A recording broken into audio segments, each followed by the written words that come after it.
नमस्कार मित्रों, प्राचीन ज्ञान आयुर्वेदिक में आपका हार्दिक स्वागत है। मैं आपका अपना मित्र आज आपके लिए एक ऐसी महत्वपूर्ण जानकारी लेकर उपस्थित हुआ हूं जो हर घर से जुड़ी हुई है। यह एक ऐसा साइलेंट किलर है जो धीरे धीरे हमारे शरीर को भीतर ही भीतर कमजोर कर रहा है और हमें इसका आभास भी नहीं होता। मित्रों, हमारे भारत देश में सूर्य की रोशनी की कोई कमी नहीं है। फिर भी आश्चर्य की बात यह है कि लगभग 90% लोग विटामिन डी की कमी से जूझ रहे हैं। इतना ही नहीं, लगभग 75% लोगों के शरीर में विटामिन B12 का स्तर भी खतरनाक रूप से कम पाया जा रहा है। आज की इस विशेष प्रस्तुति में हम केवल समस्या की चर्चा नहीं करेंगे, बल्कि इसके मूल कारणों को समझेंगे और यह भी जानेंगे कि अपनी ही रसोई में मौजूद साधारण चीजों से हम इसे कैसे संतुलित कर सकते हैं। इसलिए आप अंत तक हमारे साथ बने रहिए, क्योंकि यह ज्ञान आपके स्वास्थ्य के लिए अत्यंत उपयोगी सिद्ध होगा। अब सबसे पहले बात करते हैं विटामिन डी की। इसे गहराई से समझना आवश्यक है, क्योंकि जब तक हमें यह ज्ञात नहीं होगा कि हमारे शरीर और त्वचा के भीतर क्या प्रक्रिया चल रही है, तब तक हम इसके समाधान को गंभीरता से नहीं अपनाएंगे। मित्रों, अक्सर हम सोचते हैं कि धूप में थोड़ी देर टहल लिया तो विटामिन डी मिल गया, लेकिन यहीं पर हम सबसे बड़ी भूल कर बैठते हैं। ध्यान रखिए, सिर्फ धूप नहीं, सही समय की धूप आवश्यक है। सूर्य की किरणों में मुख्यतः दो प्रकार की अल्ट्रावायलेट किरणें होती हैं, यूवीए और यूवीबी। सुबह और शाम के समय प्रायः यूवीए किरणें अधिक होती हैं, जो त्वचा को समय से पहले बूढ़ा बनाती हैं, झुर्रियां लाती हैं, परंतु यह विटामिन डी बनाने में सहायक नहीं होती। विज्ञान के अनुसार जब सूर्य आकाश में लगभग 45 डिग्री से ऊपर होता है, अर्थात जब आपकी परछाई आपकी लंबाई से छोटी हो जाती है, तभी यूवीबी किरणें पृथ्वी तक प्रभावी रूप से पहुंचती हैं। भारत में यह समय सामान्यतः सुबह 11 बजे से दोपहर 2 बजे के बीच होता है। अब विडंबना देखिए, यही वह समय होता है जब धूप तेज और चुभने वाली होती है और हम स्वाभाविक रूप से छांव ढूंढने लगते हैं। परिणाम स्वरूप हम पूरे दिन उजाले में रहते हुए भी अपने शरीर को वह आवश्यक ऊर्जा नहीं दे पाते जिससे विटामिन डी का निर्माण हो सके।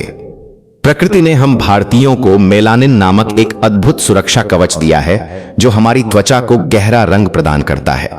यह मेलानिन सूर्य की हानिकारक किरणों को सोखकर हमें त्वचा संबंधी रोगों से बचाता है।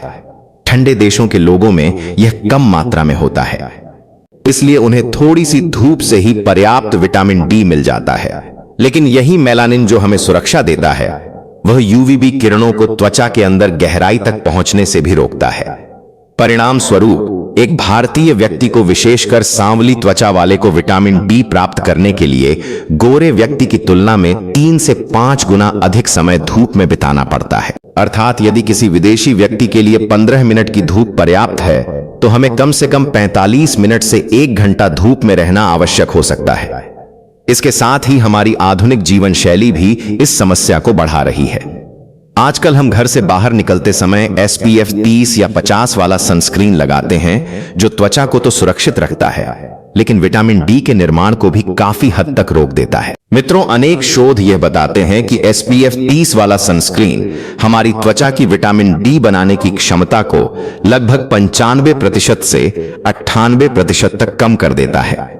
इसके साथ ही कभी धार्मिक कारणों से या फिर धूप में काला पड़ने के डर से हम अपने शरीर को सिर से पांव तक ढक लेते हैं।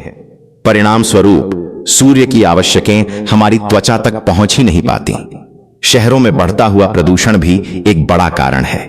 यह प्रदूषण वातावरण में ही यूवीबी किरणों को सोख लेता है, जिससे वे हम तक पहुंचने से पहले ही कमजोर हो जाती हैं। और यदि आप यह सोचते हैं कि ऑफिस की खिड़की के पास बैठकर धूप लेने से विटामिन डी मिल जाएगा, तो यह एक भ्रम है। कांच यूवीबी किरणों को पूरी तरह रोक देता है। अंदर केवल गर्मी आती है, विटामिन डी नहीं। अब प्रश्न उठता है कि इसका समाधान क्या है? तो मित्रों, यह कोई कठिन विज्ञान नहीं है। केवल अपनी जीवन शैली में कुछ सही और वैज्ञानिक बदलाव करके आप इस कमी को आसानी से पूरा कर सकते हैं। आइए समझते हैं कि धूप लेने का सही तरीका क्या है। केवल बाहर खड़े हो जाना पर्याप्त नहीं है। विटामिन डी तब बनता है जब आपकी त्वचा में मौजूद कोलेस्ट्रॉल और सूर्य की यूवीबी किरणों के बीच रासायनिक क्रिया होती है। इसलिए समय का विशेष ध्यान रखें। सुबह 11 बजे से दोपहर 2 बजे तक की धूप सबसे प्रभावी मानी जाती है। इस समय सूर्य सिर के ठीक ऊपर होता है और किरणें सीधे त्वचा तक पहुंचती हैं। अब बात आती है कि शरीर का कितना हिस्सा खुला होना चाहिए। यदि आप केवल चेहरा और हाथ ही धूप में रखते हैं तो पर्याप्त विटामिन डी नहीं बन पाएगा। प्रयास करें कि आपकी पीठ, बाजू और टांगे भी धूप के संपर्क में आए। कम से कम 35% से 40% शरीर खुला होना चाहिए। ध्यान रखें, धूप और आपकी त्वचा के बीच कोई बाधा नहीं होनी चाहिए, न कपड़े, न कांच और न ही सनस्क्रीन। हालांकि एक सावधानी भी आवश्यक है। यदि आपकी त्वचा संवेदनशील है तो शुरुआत 10 मिनट से करें और धीरे धीरे इसे बढ़ाकर 30 से 40 मिनट तक ले जाएं। चेहरे को झुर्रियों से बचाने के लिए आप उसे ढक सकते हैं या काला चश्मा लगा सकते हैं। अब बात करते हैं आहार की। मित्रों, मशरूम एक अद्भुत प्राकृतिक स्रोत है। बहुत कम लोग जानते हैं कि मशरूम भी इंसानी त्वचा की तरह प्रतिक्रिया करता है। इसमें एर्गोस्टेरोल नामक तत्व होता है जो धूप में रखने पर विटामिन D2 में परिवर्तित हो जाता है। उपयोग की विधि बहुत सरल है। मशरूम को खरीदने के बाद 30 से 60 मिनट तक सीधी धूप में रखें, फिर उसे पकाकर सेवन करें। विशेष रूप से शाकाहारियों के लिए यह एक उत्तम स्रोत है। अब बात करते हैं अंडे की। आजकल कई लोग फिटनेस के नाम पर अंडे की जर्दी पीला भाग को फेंक देते हैं, जबकि असल में विटामिन डी उसी में होता है। एक अंडे की जर्दी में लगभग 30 से 40 IU विटामिन डी पाया जाता है। यदि आप प्रतिदिन 3 से 4 उबले अंडे जर्दी सहित लेते हैं तो आपकी दैनिक आवश्यकता का बड़ा हिस्सा पूरा हो सकता है। और यदि संभव हो तो देसी या फ्री रेंज अंडों का चयन करें, क्योंकि उनमें विटामिन डी की मात्रा अधिक होती है। जो लोग मांसाहारी हैं उनके लिए मछली एक उत्कृष्ट विकल्प है। सप्ताह में 2 बार रोहू, कतला जैसी फैटी मछलियों का सेवन करें। इनके लीवर और वसा में विटामिन डी प्रचुर मात्रा में पाया जाता है। इसके अतिरिक्त भारत सरकार ने पोषण सुधार के लिए फर्टिफिकेशन अभियान शुरू किया है। जब भी आप दूध, घी या तेल खरीदें तो पैकेट पर बने नीले रंग के +F चिन्ह को अवश्य देखें। इसका अर्थ है कि उसमें विटामिन डी और विटामिन ए मिलाया गया है। अंत में एक महत्वपूर्ण बात, विटामिन डी एक फैट सॉल्युबल विटामिन है, अर्थात इसे शरीर में अवशोषित होने के लिए थोड़ी मात्रा में हेल्दी फैट की आवश्यकता होती है।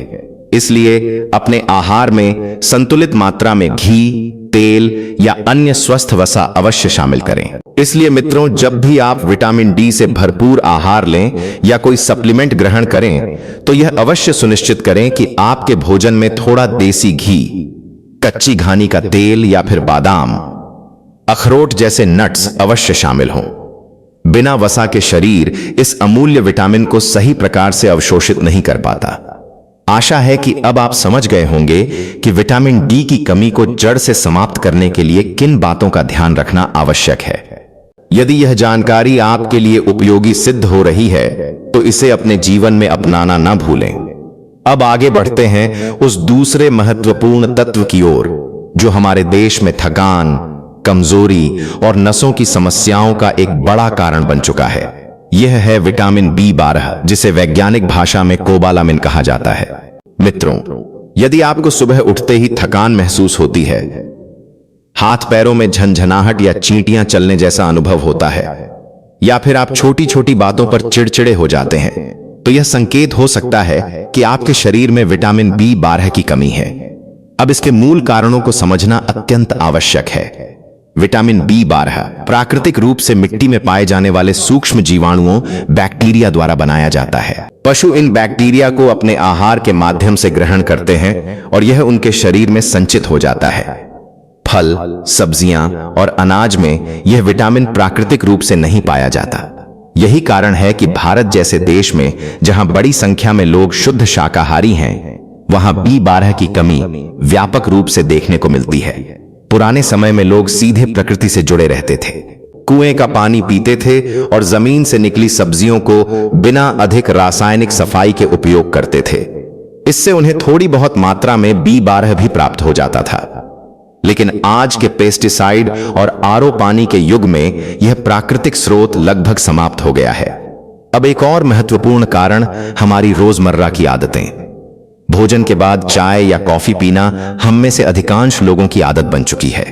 लेकिन यह आदत आपके शरीर में B12 की भारी कमी का कारण बन सकती है। चाय में उपस्थित टैनिन और कॉफी में मौजूद कैफीन भोजन में उपस्थित विटामिन B12 के साथ मिलकर ऐसा जटिल यौगिक कॉम्प्लेक्स बना देते हैं जिसे हमारी छोटी आंत अवशोषित नहीं कर पाती।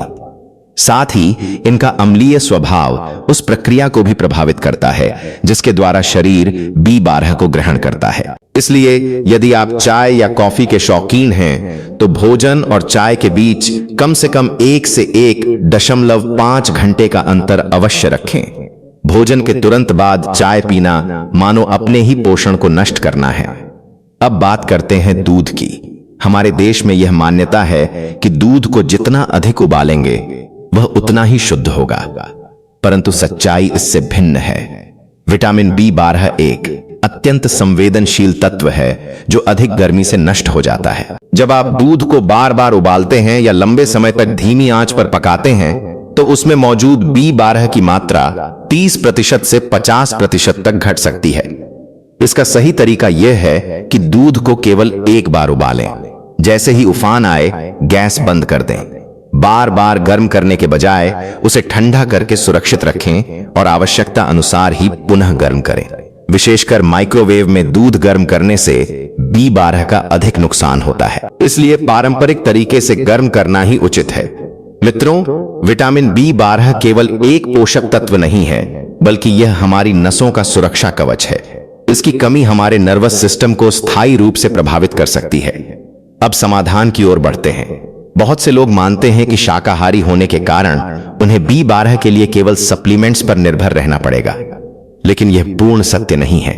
यदि हम अपने आहार को सही ढंग से व्यवस्थित करें तो प्राकृतिक रूप से भी इसकी पूर्ति संभव है, क्योंकि यह विटामिन पौधों में नहीं पाया जाता। इसलिए शाकाहारियों के लिए दूध और उससे बने पदार्थ प्रमुख स्रोत हैं। सबसे पहले दही और छाछ। दही केवल एक खाद्य पदार्थ नहीं, बल्कि जीवित सूक्ष्म जीवों प्रोबायोटिक्स का भंडार है। फर्मेंटेशन प्रक्रिया के दौरान इसमें B12 की मात्रा बढ़ जाती है। इसलिए प्रतिदिन एक कटोरी ताजा दही या दोपहर के भोजन के साथ एक गिलास छाछ का सेवन न केवल आपके पाचन तंत्र को सुदृढ़ करेगा, बल्कि आपकी नसों को भी आवश्यक पोषण प्रदान करेगा। इसके साथ ही पनीर का सेवन भी अत्यंत लाभकारी है। मित्रों, पनीर न केवल प्रोटीन का उत्तम स्रोत है, बल्कि इसमें विटामिन B12 भी अच्छी मात्रा में पाया जाता है। ध्यान रखें कि पनीर को अधिक तेल में तलकर या डीप फ्राई करके ना खाएं, क्योंकि अत्यधिक तापमान से इसके पोषक तत्व नष्ट हो सकते हैं। इसे कच्चा या हल्का सेक कर सेवन करना ही सबसे उत्तम माना गया है। इसके साथ ही नियमित रूप से दूध का सेवन अवश्य करें। जैसा कि पहले बताया गया है, दूध को बार बार उबालने से उसके पोषक तत्व कम हो जाते हैं। यदि आप दिन में 2 गिलास दूध सही विधि से लेते हैं तो यह आपकी दैनिक आवश्यकता का एक बड़ा भाग पूरा कर सकता है। जो लोग मांसाहार करते हैं उनके लिए विटामिन B12 की पूर्ति के अनेक प्रभावी विकल्प उपलब्ध हैं। विशेष रूप से मटन की कलेजी, लीवर को B12 का भंडार कहा जाता है। केवल 100 ग्राम कलेजी में आपके पूरे सप्ताह की आवश्यकता से भी अधिक B12 पाया जाता है। यदि शरीर में इसकी अधिक कमी हो तो सप्ताह में एक बार इसका सेवन अत्यंत लाभकारी सिद्ध हो सकता है। इसके अतिरिक्त अंडे की जड़ का सेवन करें। इसमें विटामिन डी के साथ साथ विटामिन B12 भी प्रचुर मात्रा में होता है। प्रतिदिन 2 से 3 अंडों का सेवन शरीर में ऊर्जा और ताकत बनाए रखने में सहायक होता है। मछली और झींगा जैसे आहार भी विटामिन B12 के उत्कृष्ट स्रोत हैं। इनमें मौजूद ओमेगा 3 फैटी एसिड न केवल आपके शरीर को पोषण देते हैं, बल्कि मस्तिष्क की कार्य क्षमता को भी बेहतर बनाते हैं। अब एक अत्यंत महत्वपूर्ण बात, आप कितना भी पौष्टिक भोजन क्यों न करें, यदि आपका शरीर उसे सही ढंग से अवशोषित नहीं कर पा रहा है तो उसका कोई लाभ नहीं होगा। इसलिए एक सरल नियम अपनाइए। 1 घंटे का अंतर। चाय और कॉफी में उपस्थित टैनिन और कैफीन विटामिन B12 के अवशोषण में बाधा डालते हैं। अतः भोजन के साथ या तुरंत बाद चाय कॉफी का सेवन ना करें। भोजन और चाय के बीच कम से कम 1 घंटे का अंतर अवश्य रखें। इसके विपरीत यदि आप भोजन के साथ या बाद में विटामिन C युक्त पदार्थ जैसे नींबू पानी या संतरा लेते हैं तो यह B12 के अवशोषण को बेहतर बनाने में सहायक होता है। दक्षिण भारतीय व्यंजन जैसे इडली, डोसा, ढोकला आदि जो खमीर फॉर फर्मेंटेशन से बनाए जाते हैं, उनमें भी थोड़ी मात्रा में B12 विकसित हो जाता है। इसी प्रकार अंकुरित अनाज भी पाचन को बेहतर बनाते हैं और शरीर को पोषक तत्वों के अवशोषण में सहायता करते हैं। हालांकि यदि आपका विटामिन B12 स्तर 200 पीजी प्रति मिलीलीटर से नीचे चला गया है तो केवल आहार पर्याप्त नहीं होगा। ऐसी स्थिति में चिकित्सक की सलाह लेकर सप्लीमेंट या इंजेक्शन लेना ही उचित मार्ग है। अब एक गंभीर चेतावनी। मित्रों, अपनी सेहत के साथ कभी भी प्रयोग न करें। बिना जांच और डॉक्टर की सलाह के विटामिन सप्लीमेंट लेना हानिकारक हो सकता है। विशेषकर विटामिन डी, जो एक फैट सॉल्युबल विटामिन है, शरीर में जमा होता रहता है। यदि इसकी अधिक मात्रा ली जाए तो यह शरीर से आसानी से बाहर नहीं निकलता। जब शरीर में विटामिन डी की मात्रा अत्यधिक बढ़ जाती है तो यह रक्त में कैल्शियम का स्तर असामान्य रूप से बढ़ा देता है। इससे किडनी पर अत्यधिक दबाव पड़ता है, जिसके परिणाम स्वरूप पथरी या किडनी फेलियर जैसी गंभीर समस्याएं उत्पन्न हो सकती हैं। साथ ही यह हृदय और फेफड़ों पर भी नकारात्मक प्रभाव डाल सकता है। इसलिए सदैव ध्यान रखें, पहले जांच फिर उपचार। आप सभी से निवेदन है कि किसी भी प्रकार का सप्लीमेंट स्वयं से न लें। सबसे पहले ब्लड टेस्ट करवाएं, विशेष रूप से 25 हाइड्रोक्सी विटामिन डी टेस्ट। वर्ष में कम से कम एक बार अपना और अपने परिवार का परीक्षण अवश्य कराएं। रिपोर्ट आने के बाद अपने चिकित्सक से परामर्श लें। वही आपको बताएंगे कि आपको साप्ताहिक उच्च मात्रा फॉर हाई डोज की आवश्यकता है या दैनिक कम मात्रा पर्याप्त होगी। तो मेरे प्रिय दर्शकों, सूर्य की उचित धूप लेना, भोजन के तुरंत बाद चाय से बचना और दूध को सही विधि से उबालना, ये छोटी छोटी आदतें हैं, लेकिन यही आदतें आपको भविष्य की बड़ी बीमारियों से बचा सकती हैं। अब आपकी बारी है। हमें बताइए, क्या आप भी बिना कारण थकान या पैरों के दर्द से परेशान रहते हैं? क्या आपने कभी अपना विटामिन डी या B12 टेस्ट करवाया है? यदि यह जानकारी आपके लिए उपयोगी रही हो तो इसे अपनाएं और अपने प्रियजनों के साथ साझा करें। हम आपसे फिर मिलेंगे एक नई ज्ञानवर्धक जानकारी के साथ। तब तक स्वस्थ रहिए, प्रसन्न रहिए और जीवन में निरंतर सीखते रहिए। बहुत बहुत धन्यवाद।